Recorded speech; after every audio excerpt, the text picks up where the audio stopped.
बिल्कुल सही कह रहे हैं कि अभी कोई श्योरिटी के साथ ये नहीं कह सकता कि तीसरी लहर आएगी कि नहीं आएगी, ना ही श्योरिटी के साथ ये कह सकता कि कब आएगी, ना ही ये कहा जा सकता कि उसका साइज़ क्या होगा।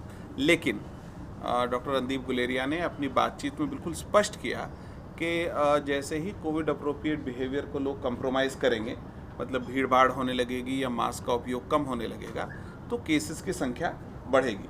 इस बात में कहीं कोई संदेह नहीं है कि केसेस की संख्या बढ़ सकती है। कितना लेवल तक बढ़ेगा ये इस बात पर निर्भर करेगा कि हम कोविड अप्रोप्रिएट बिहेवियर को कितना एक्सेप्ट कर पा रहे हैं। सो हम लोग लगातार कोविड अप्रोप्रिएट बिहेवियर का प्रचार प्रसार तो करते रहेंगे, लेकिन साथ ही हम इस बात का भी अरेंजमेंट करेंगे कि अगर मान लिया केसेस आते ही हैं, सो हमको ऐसी चुनौती ना देखनी पड़े जैसे सेकंड लहर में हमको देखनी पड़ी।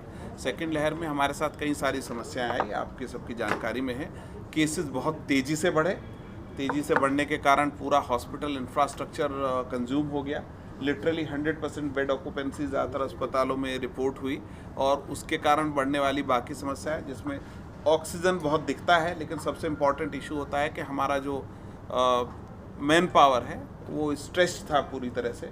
चाहे वो डॉक्टर्स हो, नर्सिंग स्टाफ हो, वो लोग अपनी लिटरली कैपेसिटी पे काम किए उसको मैनेज करने के लिए। सो हमको तैयारी ये करनी है कि जो भी हमारा साइज़ लहर का हो, जो केसेस आए हमारे पास अस्पतालों में उनके लिए बिस्तर हों, जो आसान काम है। हम अब उनकी ऑक्सीजन के लिए अवेलेबिलिटी इंश्योर कर पाएँ, हमारे पास दवाओं की उपलब्धता रहो, एंड सबसे इम्पॉर्टेंटली हमारा स्टाफ फिर से मोटिवेटेड और तैयार होके उनका इलाज करने के लिए उपलब्ध रहे। सो हमारी तैयारी का सबसे बड़ा पहलू ये है कि हम अपनी स्टाफ पोजीशन को इम्प्रूव कर सकें।